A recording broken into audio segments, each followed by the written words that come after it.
look at me? Why couldn't you love me? I do. All of me! Dark secrets, hidden demons, and betrayals are colliding, and K-pop Demon Hunters 2 is about to flip everything you thought you knew.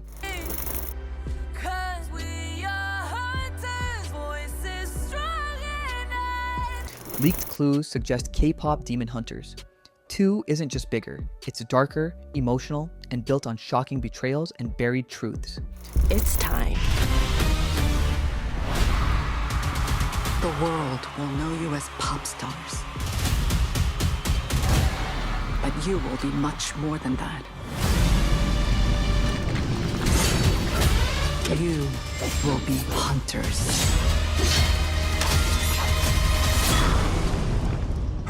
And here's where it gets even stranger.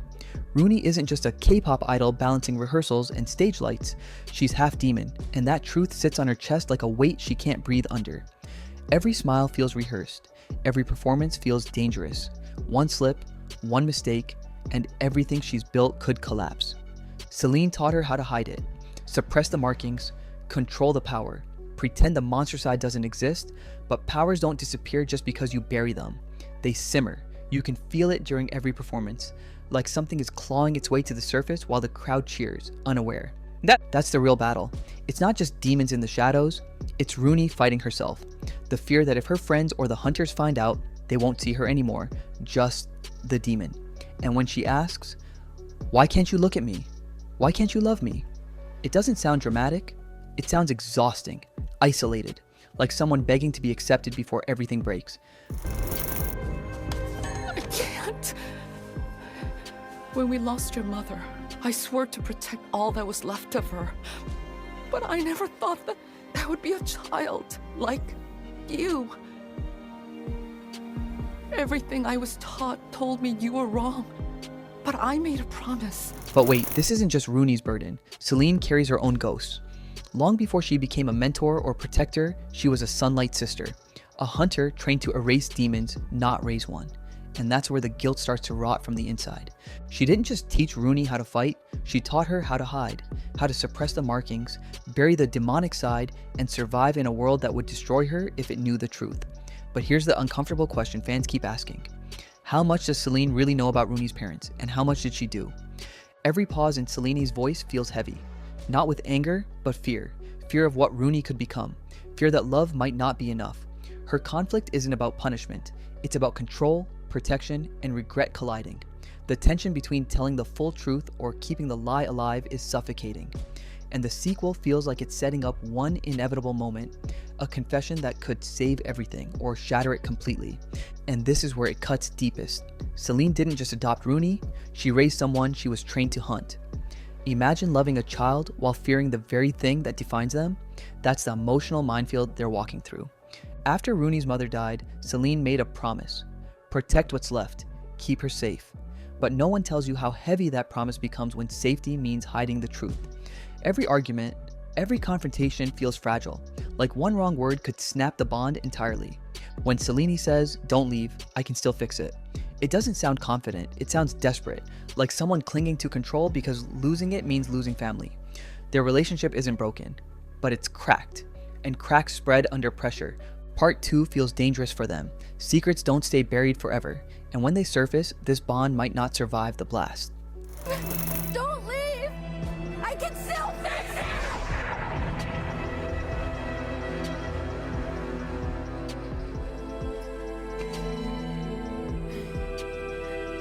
Now, let's talk about Mira, because her smile hides more damage than anyone realizes. On stage, she's electric. Off stage, she's barely holding it together. Estranged from her family, terrified of being abandoned, trapped inside the pressure of being the perfect idol, she's constantly running on empty. We've already seen the cracks, pajama meltdowns, silent breakdowns after tours, collapsing from exhaustion while pretending everything's fine. That's not weakness, that's burnout mixed with loneliness. And Gemma knew exactly where to push. Her fear of being left behind, her belief that she's only valuable when she's performing. The scary part, the sequel might push Mira to pull away from everyone, not out of anger, but self-protection. Still, there's hope.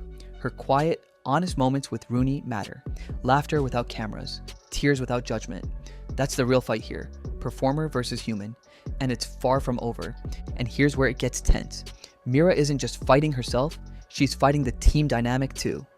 Every moment she considers withdrawing, the group loses more than just a performer. They lose the emotional glue holding Huntrix together. Her fragility isn't weakness, it's a pressure point. One wrong move, one lapse, and the team's trust could fracture. The sequel will push her to choose. Isolate herself to protect her heart, or stand with the team even if it means exposing every insecurity. Darkness versus friendship becomes a central question. Every choice she makes carries weight, and her emotional decisions could tilt battles, alliances, and outcomes. In many ways, she's the emotional heartbeat of Huntrix, the one reminding everyone why they fight, for each other, not just for the stage. Why can't you look at me? Why couldn't you love me? I do! All of me! But wait, Zoe's story is equally compelling. Growing up balancing Korean heritage with a life in the US, she's always walking a tightrope. Every performance is underpinned by the need to please everyone. The fans, the industry, even herself, and that pressure is crushing. The first film hinted at it. Frantic notebook searches, hurried scribbles, subtle panic before Idol Awards, her forehead slick with sweat as the world waits for perfection. Establishing a writer's block is of no use. The lyrics get stuck in the middle of the line. The spark of creativity is gone. What used to be a source of happiness turns into a source of anxiety. The delight of performing is swapped for tiredness and lack of confidence. Zoe is frozen. She rushes and she hesitates, all at the same time sometimes. Her body reveals the stress that her mind is bearing. The expectations she sets for herself conflict with the pressures she feels from outside, and this conflict forms a silent storm that the audience can nearly sense. She isn't losing, she's just a person. And her oscillation between genius and burnout makes every scene fraught with tension, every performance with invisible stakes wound tighter. Just when it seems that the burden on Zoe is so heavy that she might collapse, a ray of light appears. Rooney and Mira become her support systems, helping her through panic and doubt, and they also remind her of the reason behind her earlier singing. The sequel is dabbling at her gradual awareness. Imperfection is not equivalent to failure, and vulnerability does not imply weakness. This arc is not only personal, it is the team's emotional lifeblood. As Zoe starts to embrace her imperfections, her creativity comes back, her confidence increases, and she once again experiences the pleasure of performing. Her journey is a testimony that personal development is often more important than the expectations of fans. For the audience, it is engaging, relatable, and cathartic, demonstrating that even in a world full of demons, internal struggles can be just as high stakes. In the middle of darkness inside me, you found my heart. And now we can't escape it. We found a way to face it. And just when you think you figured out all the threats, the sequel teases someone new. Gimma's successor. We don't see them clearly yet, but the hints are everywhere. Could it be a chosen demon, an heir to power, or a manipulator hiding in plain sight? The possibilities are endless. What's brilliant and terrifying is how perfectly they could blend into the K-pop world.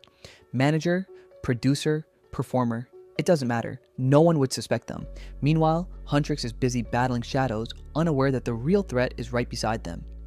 One perfectly timed betrayal could turn fans, teammates, and even idols against each other. Trust itself becomes the battlefield. Every handshake, every backstage conversation, every shared secret carries tension. The storytelling shifts here, from external fights with demons to internal psychological warfare. And if you think you've guessed the villain, think again. That's a twist driving suspense through every scene.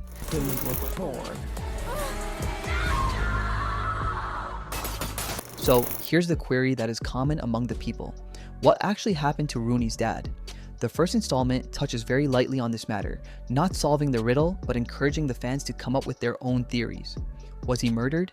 Did he take off to live in some sort of seclusion? Or maybe he is being held in captivity deep down inside the demon's lair, just waiting for the right time to escape? In case of his return, he is not merely a father. He is a living paradox. A being that is part demon and at the same time a protector. The one whom Rooney had been taught to fear throughout her life, but the one whom she might actually have to trust to live. It is this very tension that could either rupture or reinforce her varying degree of closeness to Selene, who has so far been both her protector and moral guide. family secrets become mixed up with today's perils, compelling Rooney to deal with her true identity and the source of her powers. Every single individual determination she arrives at, every single decision to trust or not, could result in a complete turnaround. The follow-up appears to be more than ready to dive into this aspect fully, merging bloodline, identity, and emotional stakes into a narrative that is as exhilarating as it is compassionate. But hold on, Gu isn't gone. Far from it. His disappearance at the end of the first film wasn't death. It was a dimensional shift, a golden light fading into nothingness. And here's the kicker, his soul didn't vanish.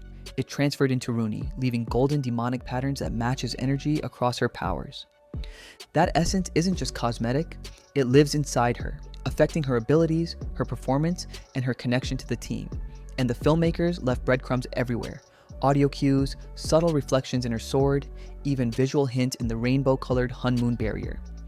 Gu could appear as a vision, a ghost, or maybe even be resurrected if magical rules allow.